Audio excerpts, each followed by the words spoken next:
We suck again! Mikey, Good evening, Bob. how are we? Doing pretty good. Good. It's Saturday night, Yep. the evening before our Spain game, and we are at our home office recording the podcast tonight. Yeah, we weren't going to go overseas. We're not. I mean, one day I'd like to. I mean, depending upon where it is. Didn't they do a game in Dublin? Yeah, they've hit all those places over there. If we play in Dublin, I'd like to go to the Dublin game because my family's heritage is from Ireland, so that'd be a good excuse to go to Ireland and drink some Guinness and sounds good. But Spain, yeah, is Spain on your bucket list of destinations? Honestly, no. Yeah. No, me neither. It's never been like, yeah, I want to go to Spain. Italy, I think, is on a lot of people's. Yeah. You see kind of that imagery, but yeah. No, I mean, there was a few places I would like to go overseas. I mean, London. I'd go to London, okay, but that's about it. I don't. So, needless to say, we did not command the commute this week. We are staying home when we're away. This is typically the podcast where we press record when we leave the driveway and we upload when we get to the stadium, as our loyal listeners know. But our new listeners, it's worth mentioning. We were at the game last week. Our last week's podcast was us on our lengthy trip to the stadium. Good God, was that our longest? Had to be. It was, what did we clock it at? 2.5, 3 hours with traffic? It was close to 2.5 hours. So for those of you that are out there saying that, man, their podcast is kind of long, like you're telling us, we wish we could cut it down. And we did our own self-editing. Oh, man, gosh. There was several trips during last week's podcast where we were not pressing record and really just trying to pull our hair out, even though we ain't got no hair. Yeah. But so this week's podcast, we've got a couple cool things just to kind of set the agenda for folks. We're going to recap last week's episode. We made sliders at the tailgate, so we got to get Mikey's food ranking, which I know he loves to do so much. But we're going to get that.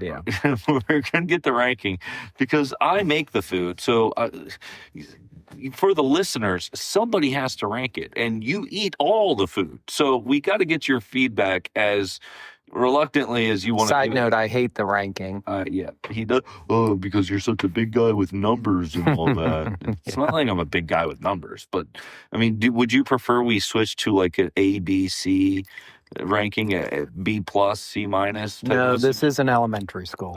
Okay, well, I'm. If you would like to make your own grading of the food for next season, then we will let you kind of figure that out. We'll think and discuss for season 2 of the. So we'll recap the tailgate that we had. We'll talk about the game. Obviously, we went to the game. We got to talk about the game, and then we'll move into our new segment that we've got this week, Mike. Yeah. From a listener, a loyal listener of ours who's not a Commanders fan, but gave us some feedback. Nobody's perfect. Hey, if you give us feedback, we will listen. And if you would like to hear us talk about it or add in a segment that you think would be entertaining for the listeners, and if we agree, then obviously we're game. I'm game. You're game. Yeah. We'll add it. So we're adding an NFC East segment to the podcast this week that we're going to call NFC East Beast or Least, or the Beast or the Least in the NFC East. I forget what we're calling it. It's a working title. Yeah. It's a work in progress. And then obviously we've got to move into our Can't Lose Locks, which just a little teaser there. I did well last week. If anybody else is tracking along and keeping track of my picks and Tom's picks, then obviously I did well last week, and Tom didn't do bad. So and from what I understand, you're still I'm hanging in there. Okay, hanging in there with the can't lose locks.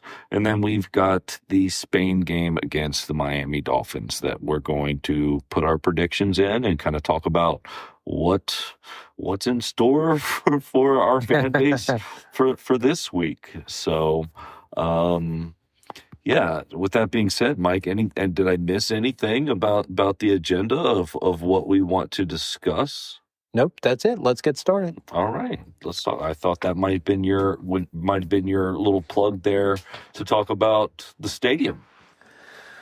Well, we got to get started first, and Well, let's just get started. Let's talk about the stadium first. Oh, that's what you want to talk about first? Yeah. All right. So you read the articles, obviously, that I saw that our ownership had hired an architect firm to take over the same firm that did AT&T Stadium. They did the one in that's Dallas. Yep. Okay. They did the one in Minnesota. That's U.S. Bank, I believe. Yeah.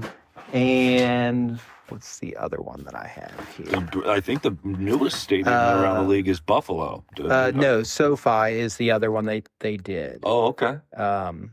So, yeah, we'll see what they come up with for Are they still thinking a glass ceiling, glass roof, dome of sorts? Retractable? No. Everything that I've seen, that rendering that was going around was just a conceptual drawing. They haven't actually settled on anything yet. Right. So it's hard to tell if it will be, a dome or what it will be. We'll find out when they really get into it. I think the plans are and what they've been talking about with the DC City Council equivalent, whatever they're called. Yeah, you got it right. To get all the votes and stuff. I know that they've been talking about a venue that can be used year round, and I know that they've obviously. Well, the only way that's going to work, they have to make it a dome.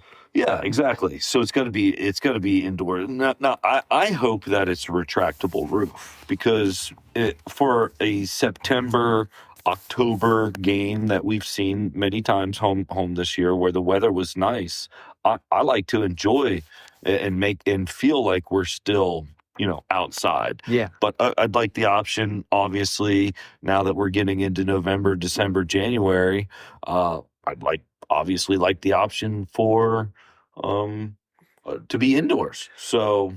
Well, I mean, AT&T is definitely a retractable roof, and I believe SoFi is as well. I'm not sure about Minnesota, but I think so. Their last stadium I know was a dome because the big storyline there was that the roof collapsed due to snow.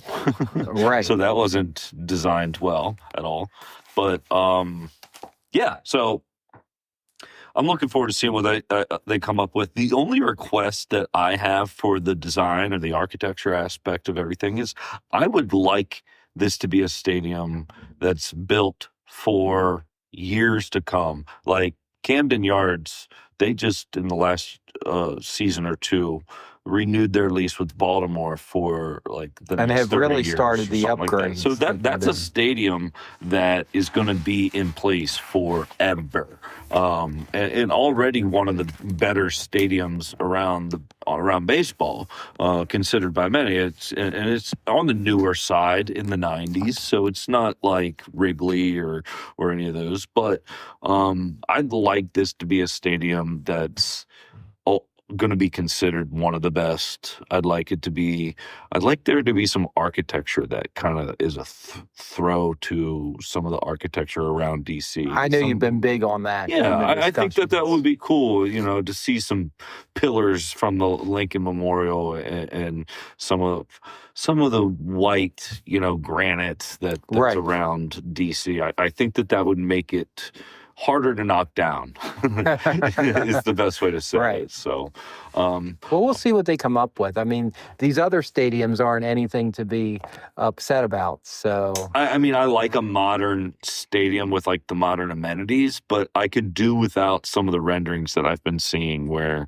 you've got, it looks very futuristic. You know, I would be okay with it having the futuristic amenities and all the state of the art whatevers, but it doesn't need to look in the future to me. It can look like the rest of DC. You know, those monuments and buildings around DC, like the Capitol and stuff like that. So, all right, moving on to last week's game. So, should we touch on the tailgate first? I guess.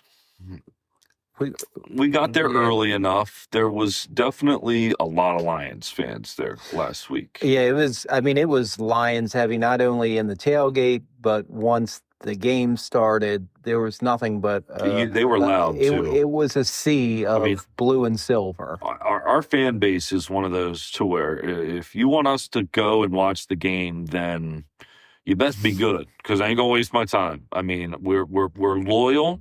We're gonna watch every snap, but you know, there's plenty of opposing fans out there that'll pay good money for our seats if we don't want to go. And that was evident last week. That's for sure. The other thing worth noting about the crowd was, man, it was a pain in the butt to get in because of all the Secret Service because of Trump.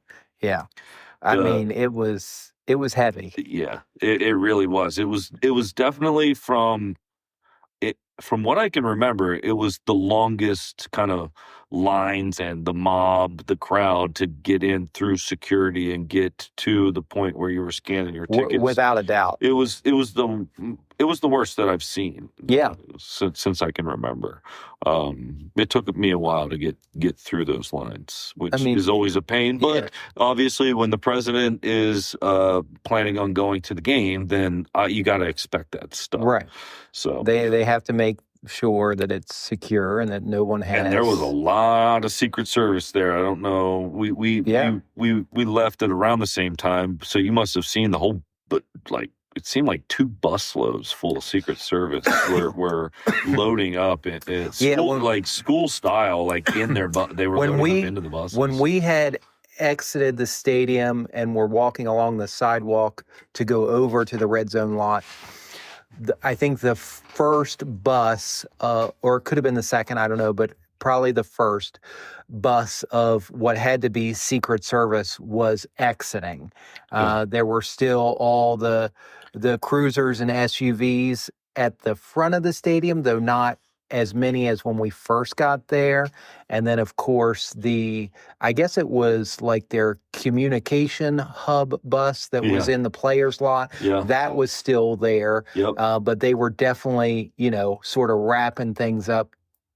But it was an interesting experience because I've never been to a game that the president has been to. So many people haven't. That was something. We were there. And speaking of him being there, just to kind of touch on that. I mean, were there 2 flyovers? There was definitely the one in the middle of the game. There was definitely another with his helicopter leaving the game. But was there a earlier one of like a test run? Earlier, I wasn't sure if that was like American Airlines or something. Just like I still think it was the smaller Air Force One that you use that comes into the Hagerstown. Okay, airport. just to kind of pace out. I think that was the smaller Air Force. Because when I was getting into the stadium, that guy flew over us, and we're like, whoa. But of course, you were in your seat. I was in my seat when the true Air Force One. Midway second quarter? No, this was before. Was it the second quarter? It was later in the game because I was wondering. I don't think he showed up till halftime, so that would probably be about right. Yeah, exactly. So like mid second quarter, maybe early second quarter. That is when Air Force One flew over the stadium. Yeah. And look, that was awesome for 2 reasons, in my opinion. Well, imagine from seeing it where Mom and I were up there at the 400 level. I wish I would have had my phone. I know. Because it was just awesome because It didn't happen during the national anthem, or it snuck up on the entire stadium. Yeah, it was out of nowhere. No one was expecting it. And then all of a sudden... it was 50 feet. It felt like it was 50 feet. Yeah, it felt. Yeah, it was as low of a flyover as we've experienced. As I've ever seen. And then the other awesome thing is it was silent. Yeah, he must have shut off those engines and just kind of glided right over top of the stadium. He had to, because I didn't hear anything coming across the sky. I didn't hear anything at all. And then all of a sudden, we just kind of looked up and it was just there. Yeah. The best pilot that the military has to offer is who gets the honor of flying Air Force One. Yeah. So, and they take their job serious. Did you see that Blue Angels documentary like a year or so back? Yeah. I mean, those pilots are some of our nation's best. Yeah. And whether you're a Blue Angels pilot or the pilot of Air Force One and honestly, any pilot. I mean, I'm sure you have to be. I'm sure there's a couple screwballs out there on the getting behind the wheel, but I would say 99% are the best our nation has to offer. Yeah, and it was impressive watching that flyover, and then I seen the helicopter flyover. Later in the third quarter, fourth quarter, I was disappointed, and this is not being political. It's more having an issue with people not being patriotic, but I had an issue with the amount of booze that Trump received during the ceremony they did the swearing in. I wish that, and I would say there was as many people clapping as there were people booing, but the boos were a lot louder than the claps. And it was disappointing that the fan base and the stadium itself just couldn't show a little bit more reverence to the ceremony that was taking place on the field. But I totally understand, how controversial of a president he is. And all that. I don't disagree, but look at it this way: taking the oath on the field was purely ceremonial. They had already done it.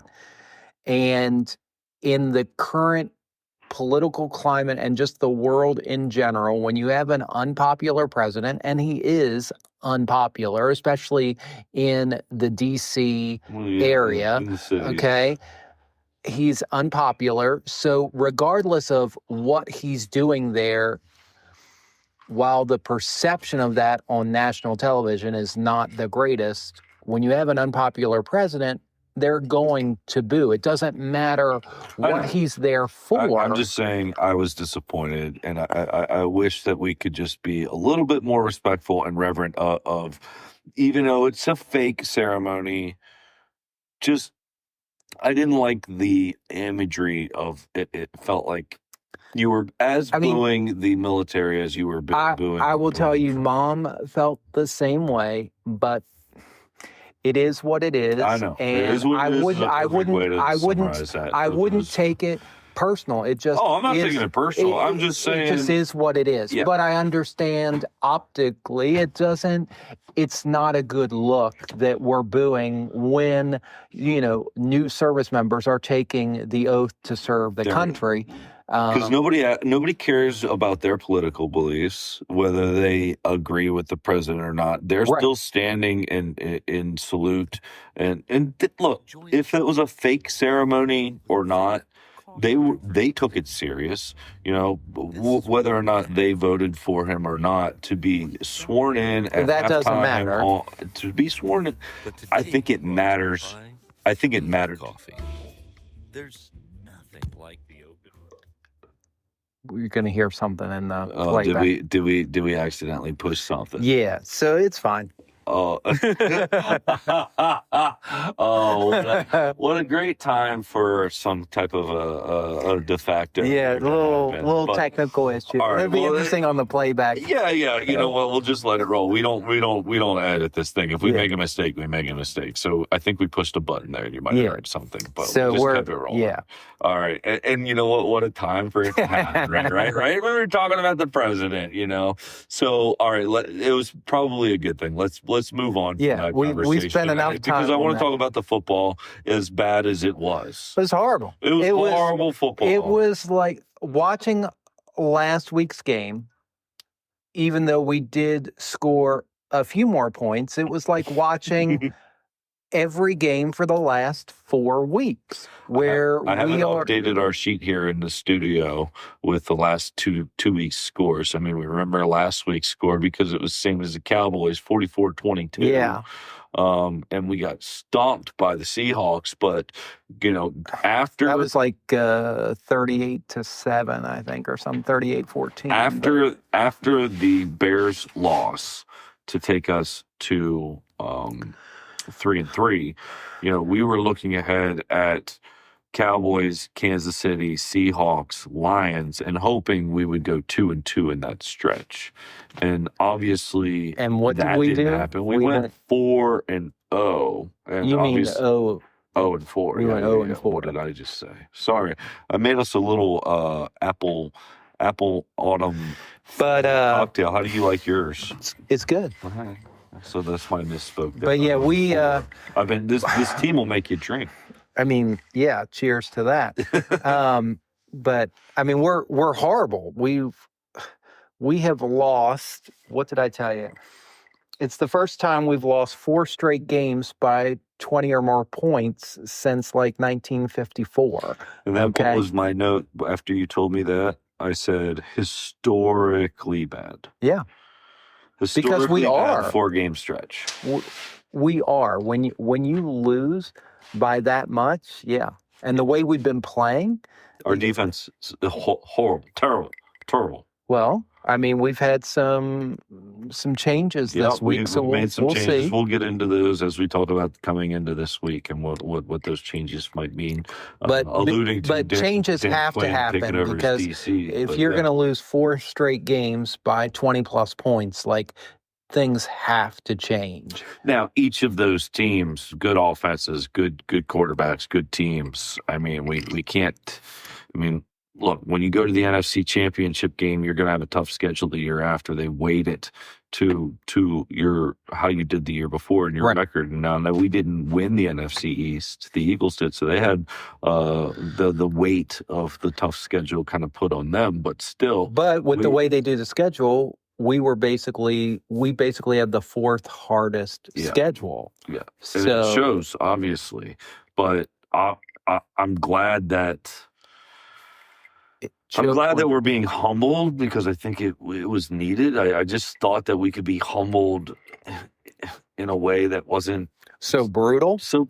I mean, and we're decimated injury-wise. Yeah. But just to kind of go on last week, the biggest thing, my big takeaway football-wise was if you put your running back, if you go under shotgun and you put your running back drop back like 7 yards behind the quarterback to stretch us, and you bring another tight end in and you put 2 wide receivers on one end of the field, it doesn't matter if you run with the wide receivers for blockers or against them to throw us off to run to the weak side.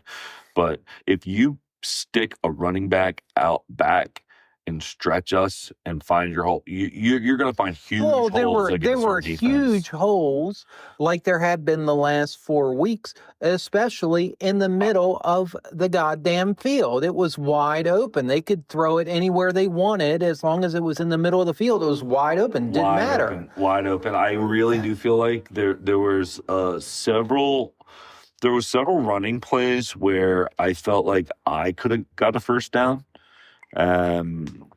Now, I would say that I'm above average athletically for my age bracket, but I'm not a professional athlete by any means necessary, and I feel like I could have got a first down with some of those holes. Well, I'm sure you're not the only one that feels that way. I'm sure there's lots of people sitting back at home that bet, though.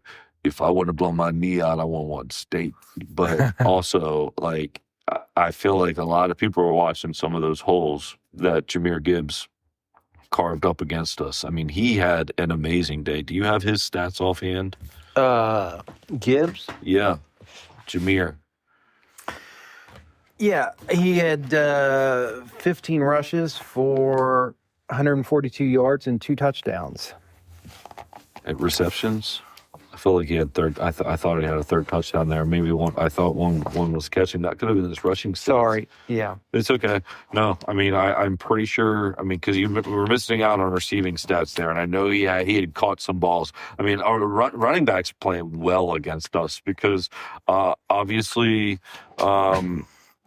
Our defense is trash. Our defense is trash. Seahawks ran against us. Kansas City ran against us. They all did. Everybody runs against us really well. And it started with Green Bay. The Green Bay Packers exposed us during week 2 and just gave everybody a blueprint for how to tear us up. Well, they've certainly been following it. It seems like we're watching that same game. Yeah. And we have been humbled, Michael. And I know that because of Marcus Mariota. I mean, he went in after Dan Quinn last week, and he pretty much he told everybody. I mean, the reporters were there asking him questions and talking about how this season's going and all that stuff. And well, let's just let everybody else listen to what Marcus Mariota had to say after last week's loss.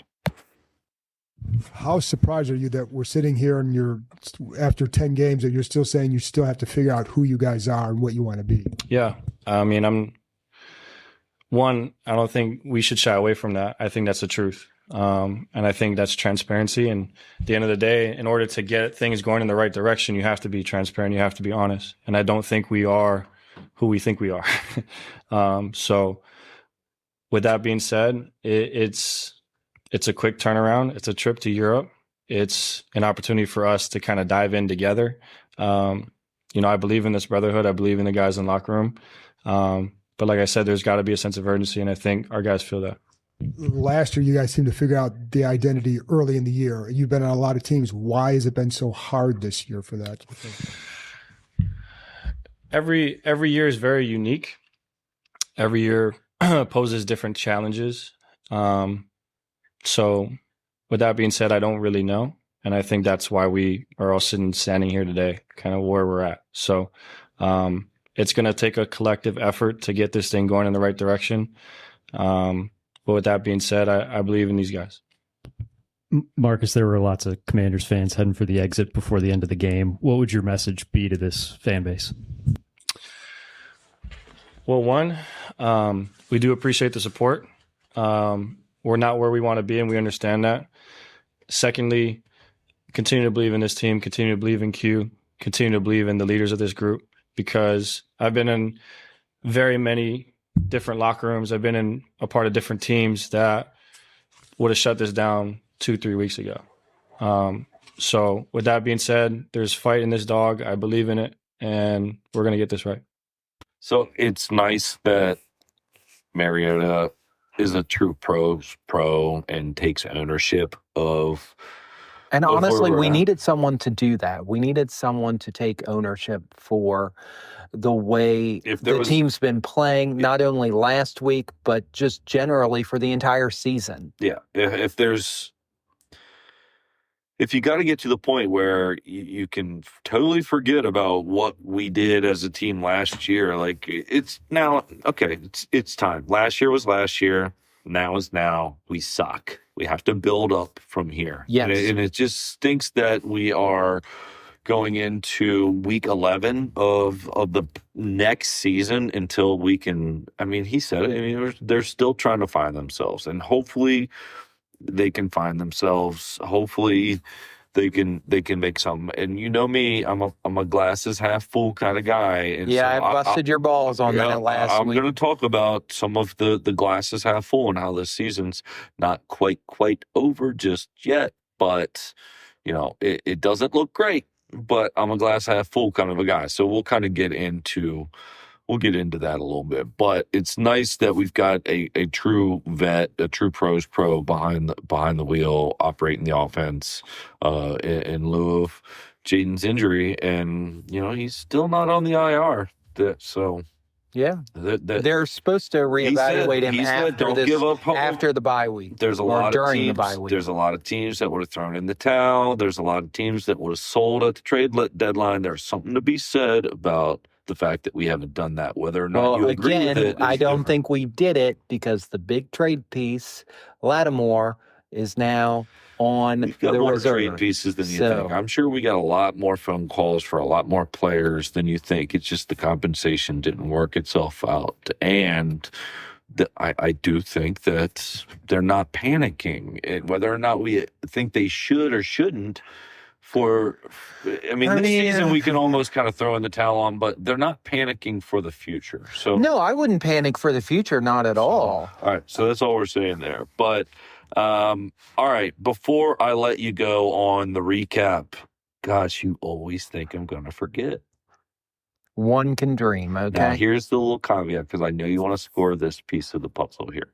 So I made sliders. I basically just put hamburger meat in a cookie sheet and flipped it over onto the grill and made a big thing and put it right down there. You did a good job with that. I was wondering how you'd be able to maneuver. Yeah, it was a tough flip there with the burger meat on the grill. But and the burgers were definitely cooked medium, maybe a little bit of medium rare on the burger meat, which I like. I thought it was fun the way they were. Now Wendy brought the pasta salad, so Yeah. I want you to rank because you were raving about the pasta salad that way. Because I'm not a pasta salad person. Pasta salad two ways.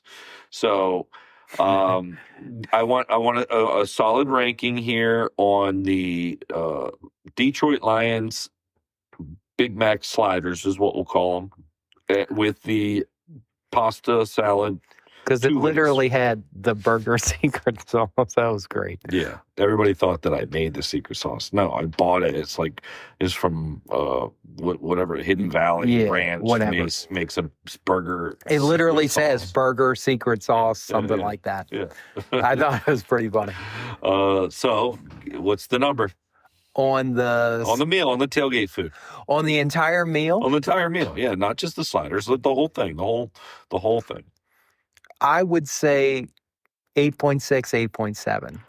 You always give out two numbers. We're always going to go with the first number you say, and it always ends up being the lowest. So we're going to go with 8.6 on the sliders in the pasta salad for the Lions. And the pasta salad really could have tanked it, but that was surprisingly good 2 ways. All right, good. Nice. Awesome. All right. It's a good ranking. So that leads us into our next segment that everybody loves to hear, how we predict around the league. It's our Can't Lose Locks.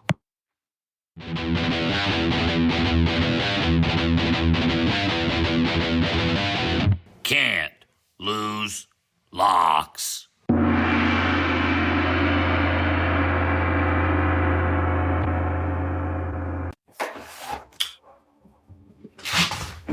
Okay.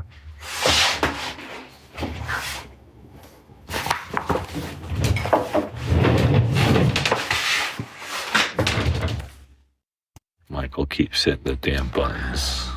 Yeah, Well, it doesn't matter. Okay. this is a rough episode, okay? You'd think Things that it are would- not working out well. You think that the button pushing there would be more difficult on the road?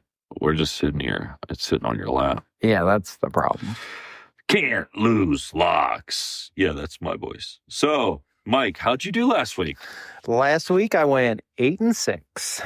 8-6. So just still have not had a losing week. Knock on wood for you, buddy. I hope that it goes all season long. But you're We'll just see. teetering above 500 there. Yeah. 'Cause So you keep commenting about it. no. I mean, you're making the picks. I mean, it is what it is. So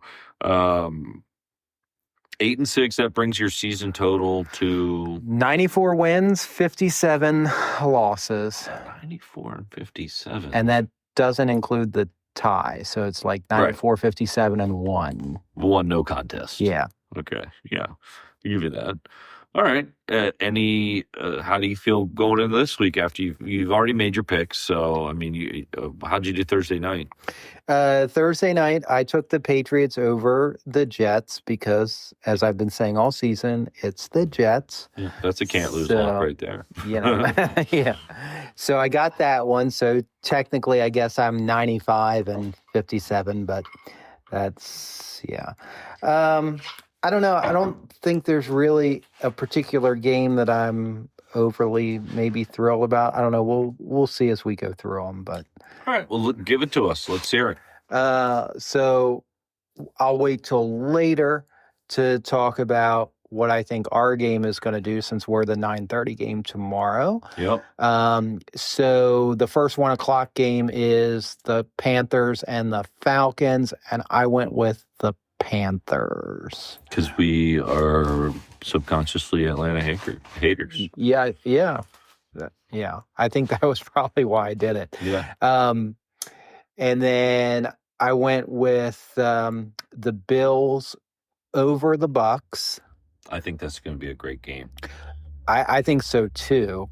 But Bills need a win. I think they will. Bills at home. Yeah, I think they will get it.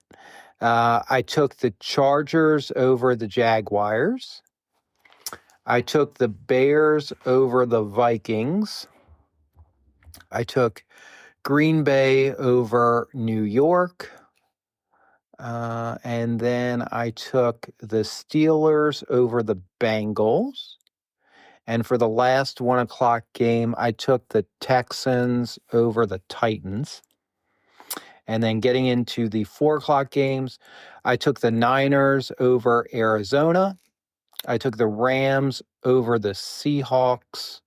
I took the Ravens over the Browns.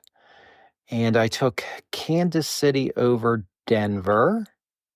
And then for the Sunday night game, which is the Lions and the Eagles, I took the Lions.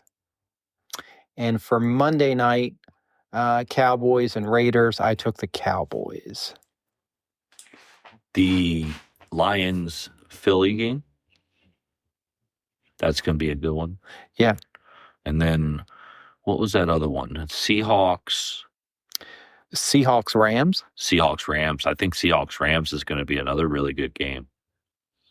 Why is that? Just some good NFC contenders there going at it. And then, obviously, you said Cowboys, Raiders, Monday Night Football. Yeah.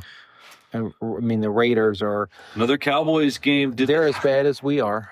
On Monday night, yeah. Wow. But the Cowboys really aren't that much better when you just look at their overall record. We'll get into the NFC East. So, yeah, no, I think for the most part there, I after going through your picks, I think you've got another good winning week ahead of you. I think you should be okay. We shall see what happens, but that's what I have. What's happening in your neck of the woods? So, obviously, Tom and I going back and forth week by week. Tom's record after last week is 26-14. He went 3-1 last week. That's right. I needed a comeback after my previous week of going 1-3. And guess what, Mike? I did. Really? 4-0. Got every single pick right. And guess right what? On. Needed that. We got to the parking lot last week about 1:45. And then started setting up the tailgate. Yeah. I didn't get to put in any of my DraftKings bets. And that's right. Because I always parlay. That's right, because you parlay. Yeah. I parlay my picks. I parlay Tom's picks. And guess what? I didn't parlay. This might be the only time I go 4-0 all season long. And I parlayed Tom's picks the week before when he went 4-0. But Tom and I collectively, if people are just tracking us week by week, Tom and I collectively last week went, what'd we go? We went 7-1. And, look, people, you want to make some money? These are the can't lose locks, right? So here's Tom's can't lose locks. Of course, we always pick a favorite, an underdog, an over, and an under. Tom's going Cowboys -3.5, Titans +6, Washington, Miami over 47.5, and guess what? He's going Baltimore, Cleveland under 39.5.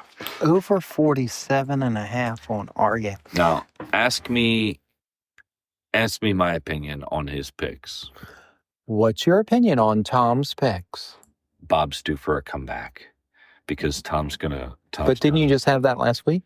Yeah, but he went 3-1 So in order for me to make a comeback, I need a week where I go 3-1 or 4-0, and then he goes 0 for 4, 1 for 3. That's how Bob makes a comeback. So this is the week because I don't like those picks. What'd you say Tom's pick was on our game, just out of curiosity? He went over 47.5. Interesting. Okay. Over 47.5. Just trying to think about what I'm thinking about. And and this is where his own fandom comes into play. And guess what? I know what Tom's doing. He's using my own logic against me. Last week, I thought I picked the under on Philadelphia Green Bay. It was a low total. It was like 45. And I thought, for those two offenses, 45 seems really low. So for that reason, I'm going under.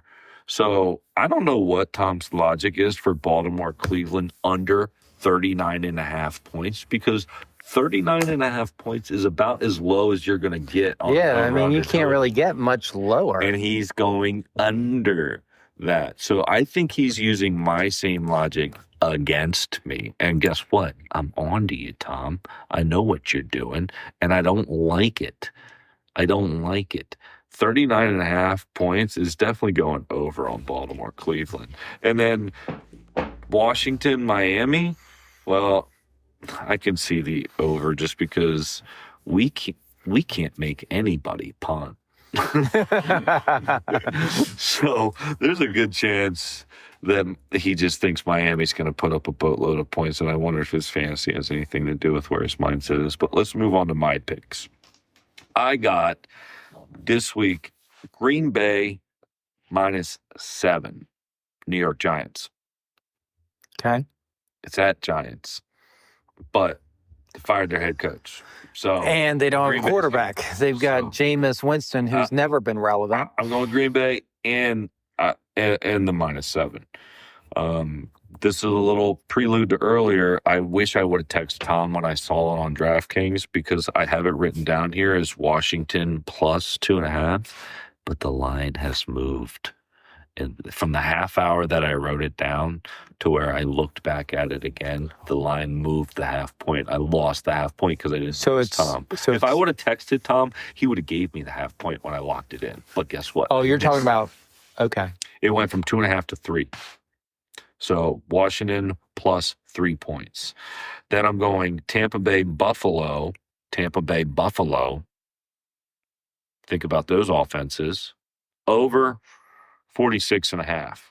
I like a 40. If you're between 44 and 46, I don't care about the weather. I don't care about the temperatures. I look at the two offenses. If they seem like they're good, yeah, I'll go the over if you're right there in that middle. Once you start getting up into the 50s, then I start to question, well, it makes sense that it should be up and around that number. But 46.5, I like that for the over for Tampa Bay, Buffalo. Okay. And then under Cincinnati, Pittsburgh.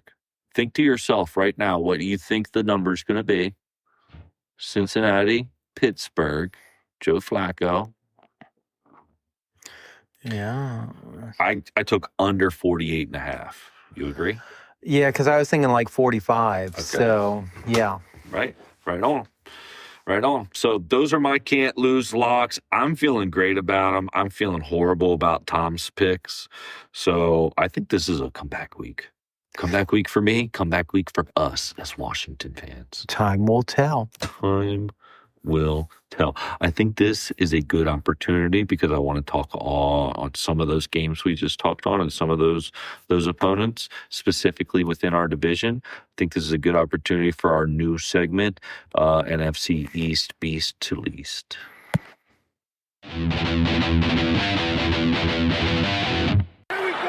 Dallas sucks. Go Birds. It's the greatest city in the world. It was glory hole days, and I've been here when it wasn't. And so, having said that, I want me some glory hole. Go Birds! ELVS! Washington football team. NFC East. From Beast to Least.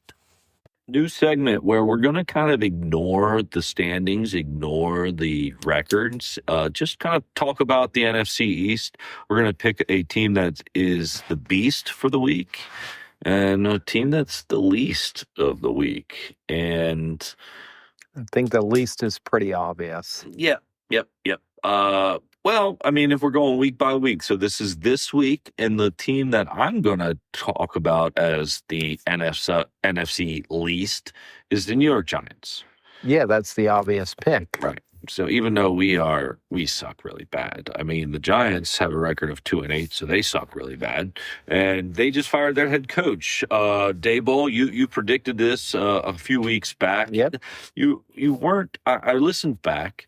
You didn't put a weak prediction on Daboll's firing like you did with McDaniels. But I believe I said, as goes their season, so goes his you did length with the team. You did. You predicted it correctly. I think that was in our week 3 or week 4 episode. You kind of predicted some of that. So obviously Daboll is out. Their offensive coordinator got promoted to interim head coach Mike Kafka.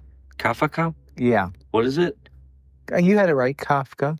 There's no way I said that right. Mike Kafka. We'll find out. We'll find out tomorrow when they play the game. Kafka. Anyway, so Daboll out, Kafka in, Dart out, Winston in. Yeah. So good luck to them. Jameis Winston, I don't know if you get a more entertaining quarterback in a press conference than Jameis Winston. I mean, that guy has no filter. He just says what's ever on the top of his mind. You know, he's got to be entertaining somewhere because he can't do anything on the field. So I don't know. I mean, I think Jameis Winston is a better quarterback than you give him credit for. But yeah. I don't know if their chances have gotten any better. I mean, at this point, is there another quarterback that they can play? So Wilson, Dart. Winston, I don't know who the backup. Who is the backup to the backup? But it is worth noting that Daboll's record is 20, 40, and 1 in his 3 seasons with the team. So 20, 40, and 1. Yeah, not a great record. No. Not all the blame can be placed on him. No, I mean, they have had a rough season. They've lost their star receiver, their star running back, and of course, their rookie quarterback is out this week with a concussion. Don't get me started on injuries. Not our fan base. Yeah. So it has been a rough season. I know it's been rough for them. It's been rougher for us. Well, I mean, their record's worse. So. Yeah. But, you know, New York, like D.C., it's just like playing with the Yankees. It's a heavy media market that there's a lot of focus on. And when you coach for those kind of teams, you have to perform. Yeah. And if you don't perform, your leash is short. Yep. So Washington, they didn't fire Joe Witt, but they demoted him. I don't know what his role is exactly, but he's seeing himself out the door, I would imagine, at the end of the season. So he's being slow walked out the door. He's basically the defensive coordinator in name only. Right. Because play calling duties have been stripped. Because Quinn is going to basically do all the play calls, but Witt will be involved in basically the weekly strategy. Got it. But Quinn will basically call all the plays and effectively run the defense. So, yeah, Witt will be gone by end of season. So we covered the Giants 2-8, Washington 3-7. Dallas sitting there at 3-5-1 in the division. They're at second place. They have a must-win this week versus the Raiders on Monday Night Football. This is in Las Vegas. This could be where Dallas' season fall apart, or obviously they move to 4-5 and they give their fan base hope down the stretch. But I don't think their season is going to go too much, but we will see. It'll be interesting to see what kind of leash, Schottenheimer has as their head coach, depending on how this season goes. Yeah. because we all know that Jerry is the actual head coach and calls all the shots. Yeah. He's So it'll be interesting. owner, GM, head coach. Yeah. So it'll be interesting to see what kind of leash Schottenheimer has. I would put the over-under of him being gone within 3 seasons. My guess would be actually 2, but we'll see what happens. And just because this segment was brought to us, the idea was brought to us by a Philadelphia Eagles fan. Oh, Lord. I think it was a good idea to add in an NFC East beast and least kind of a segment. I like how we'll be able to profile one and the other. Yeah.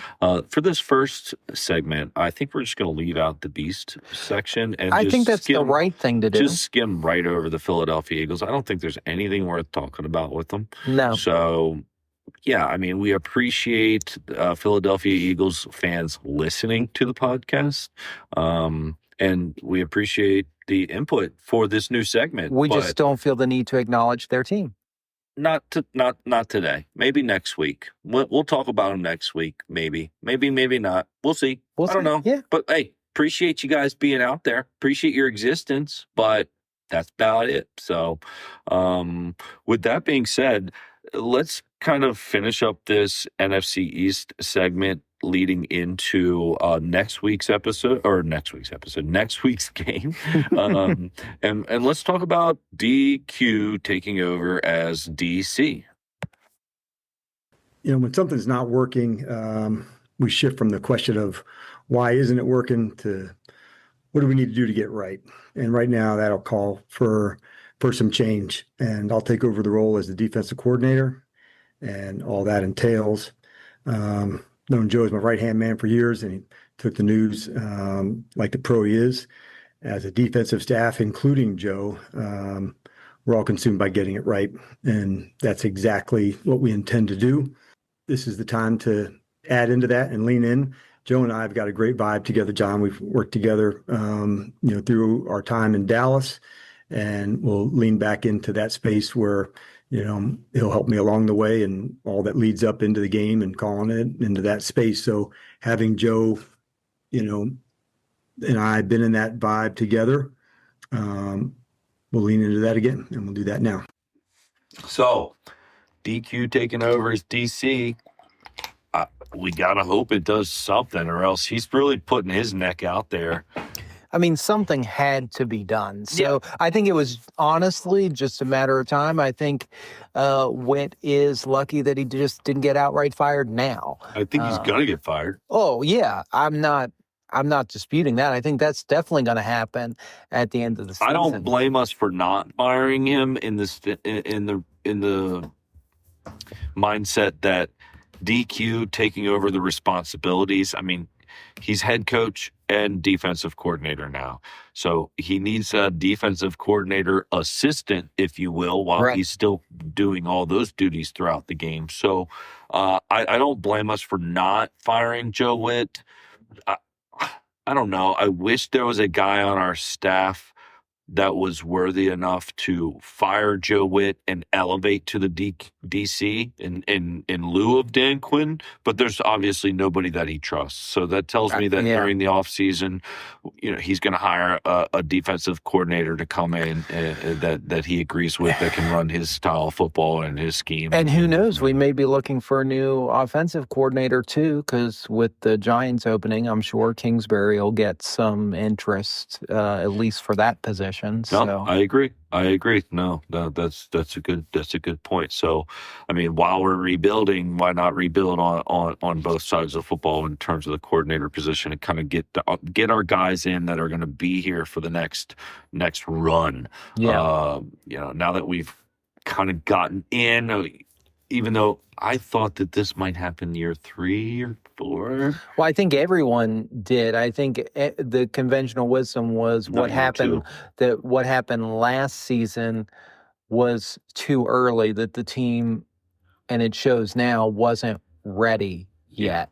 Right. Okay? Because if we were ready, I don't think we'd be looking at a 3-7 record. Right. But that's a conversation for another day. Right. So going into our Spain game against Miami, I'm obviously excited for The international game, I like a 9:30 game. That leads me to say that our de facto tailgate is going to be a breakfast tomorrow. I'm going to cook us a massive breakfast. We kind of narrowed it down to the French toast, sausage. I got us bacon. We're doing eggs. You got some cinnamon buns. So we're going to do it up. Yeah, just having a big good breakfast. I'm going to have to house down at least 2 cups of coffee before the game starts. So that'll be fun. Yeah. Kind of waking up, getting to football early. And then for the game itself, I alluded earlier in the podcast that you can run all over us. And their running back they got down there in Miami, I call Acme, Achan. He lit it up last week. He had a great week last week. And if they just do what I just said, which was go under center with the quarterback, put that running back out behind you, and just, it doesn't matter which way you run it. Just make sure your blockers follow you. You can go strong side. You can go to the weak side. But if you can get that run established to us, then you're also going to be able to throw it against us. Because the middle of the field, anywhere from around 15 to 22 yards downfield, wide open. Right in the middle is wide open every time. Last week, I thought that we would need some trickery to play against the Lions. Not one trick play, not one thing that I saw different. No. Nothing it was changed. Like I told you on the drive back. It was watching last week's game was just like watching all the games that had preceded it over the last 3 to 4 weeks. It was watching the exact same game with the exact same problems defensively. And quite frankly, it was a clusterfuck. Yeah. Okay. Yep. Each week was pretty much the same film. I mean, we didn't show anything different to each opponent. It's like each defense was like, oh, that was in last week's film. I don't want to speak for you, but I think had we not scored relatively consistently last week, keeping it within 3 scores every time, but at least we were scoring, I probably would have been happy leaving at halftime. Yeah. Because the game was that bad. It was like watching the Seahawks the week before. The only thing was it could have been the Seahawks, it could have been the Chiefs, it could have been the Cowboys. It was the same exact game. I mean, same game, same outcome, same defense, same offense. We liked being at least 3 scores down at all times. Yeah, that was about it. That was about right. And then, like, we're really good with garbage time. We've gotten tons of garbage time this year. I wish we could go back and see the amount of touchdowns that we've scored and the amount of yards that we've scored that didn't matter. Like, if you're just looking at the box score and looking at the yards, trying to just blow up the stats. Like, if you look at it and you could just cut the game off, like, oh, well, this is when the game was actually over. This is when it got out of hand. This is when the opposing team let off the gas pedal. Yeah. Like, you could look at it and be like, oh, wow, time of possession. Because our time of possession, that's what I'd like to see. Show me how much of our time of possession was actually us trying to win the game and how much of our time of possession was us just filling the stats. Just filling the stats. And that's why I think because we've struggled so much over the last 4 games, I think the big key for me in attempting to win this game is getting back to the basics, plugging the holes, tackling, and just getting back to pure basic football and not trying to do too much because clearly we can't do anything over the last couple of weeks. I didn't see a punt last week for the Lions because we. I don't think now that you say that, I don't know if I did either. But if we go back through and we look at the stats with the amount of punts that were forced over the last 4 weeks, it's not been great. Yeah, it's not been great. Our defense has been historically bad. So my keys to the game tomorrow is going to be make them punt. Make them punt. All right. Make them punt. If they get 10 drives, if they get 10 offensive possessions in the game tomorrow, then, gosh, is it too much to ask for them to punt 3 times? If they have 10, we need 3 punts. I mean, we need 3 punts. Yeah. Okay. We'll see. I don't know if it's because I can't. Look, I'm not even asking for turnovers. I'm just asking for punts. No, you can't ask for turnovers. Not with this defense. So don't be too greedy. I'm worried about the running game. I'm worried about us. I'm worried about it. But look, I'm a glass half full kind of a guy. So I do think that I'm going to say it again. I do think we're going to add in some trickery. I think we're in Spain. I think the coaching staff has got to get the players juiced up to having some fun again. Like you're saying, get back down to, the fundamentals and having fun, playing a game, playing football, try to figure out our identity and put guys in the right position. So I think we're at a point in the season where we got to try different things, and I think we're going to try different things in this game internationally in Spain. I think this I mean, is at what this we're gonna point, see. I'm all for it because what we're doing now hasn't been working. I'd So love to see Tressway just start with a pass. throwing I'd the love to see- proverbial gum to the wall and Right. see what sticks. I mean, it can't get any worse. So I wouldn't be surprised if we see Tressway with a pass. Maybe he's holding a field goal and he bootlegs out. Maybe it's a fake punt. We haven't seen anything special happen on special teams. I also wouldn't be surprised if defensively Dan Quinn turns it up and we start seeing a lot of blitzes and more man-to-man because we need it. We need a spark. We need somebody on defense to start playing above their paycheck, if you will. Yeah. You know what I mean? We need somebody to start being a playmaker. I'd love it if he could identify his Micah Parsons player that, because everybody talked about in Dallas how DQ and Micah had a good relationship, and Micah really attributes a lot of success to Dan Quinn being his defensive coordinator. So I'm hoping that Dan can find a player that can really start to break out. And I wouldn't be surprised if it's Von Miller, if he was able to kind of spark something up under him. So it doesn't necessarily need to be a young player, in my opinion, just any player to start to break out and have an impact. Yeah, I agree with that. So with that being said, let's wrap things up here. My final score prediction, it's going to be a tight one. It's a must win. There's no home field advantage. I'm going Washington 24, Miami 21. We win by a field goal. Wow, we must be thinking. Which would push on my prediction at the no, it wouldn't. No, it's +3. No, it got me running outright, but it's got me under Tom's picks for the 47.5 over under. I'm under Tom's as well, but I'm going 24-17. 24-17. Okay, so we're both. Man, hey, it's like we watch every game. It's like we're on the same wavelength here. We agree on our output. We disagree on Miami, but yeah. So hail to the Redskins, hail to the Commanders, hail to the football team. We appreciate everybody watching or listening, I should say, to our podcast. Hey, guys, if you've listened this far, it's only going to take you an additional approximate 5 seconds to just get on Spotify, get on Apple, wherever you see that rate button. Give us a rating. I think we're 5 stars. Hey, well, if you've listened this far in the podcast, it's not going to take that. I mean, you could be doing it right now as we're exiting out of here. You're like, these guys. Look right now. Just look at your phone. Go to the rate. You see where it says rate us. Push the 5-star thing there. Submit, and now leave us a comment too. I want to, and you know who I'm still waiting on a comment from, Mike? Who's that? I'm going to keep calling him out until he tells us. Who's that?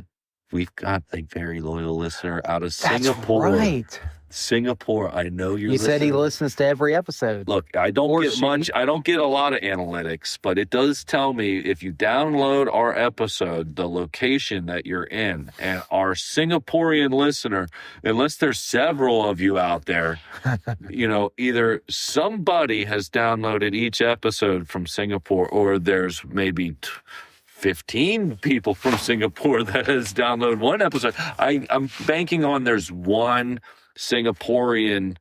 Are you Singaporean or Singaporeish or Singaporean?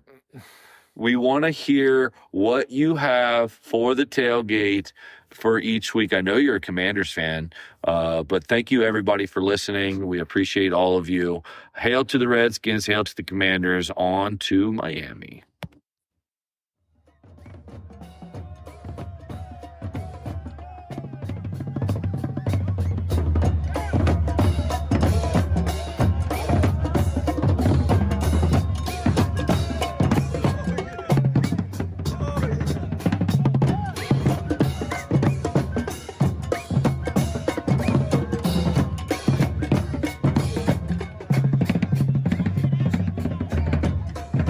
Give me a hell yeah! I said, give me a hell yeah! Thanks for listening to the Command the Commute podcast.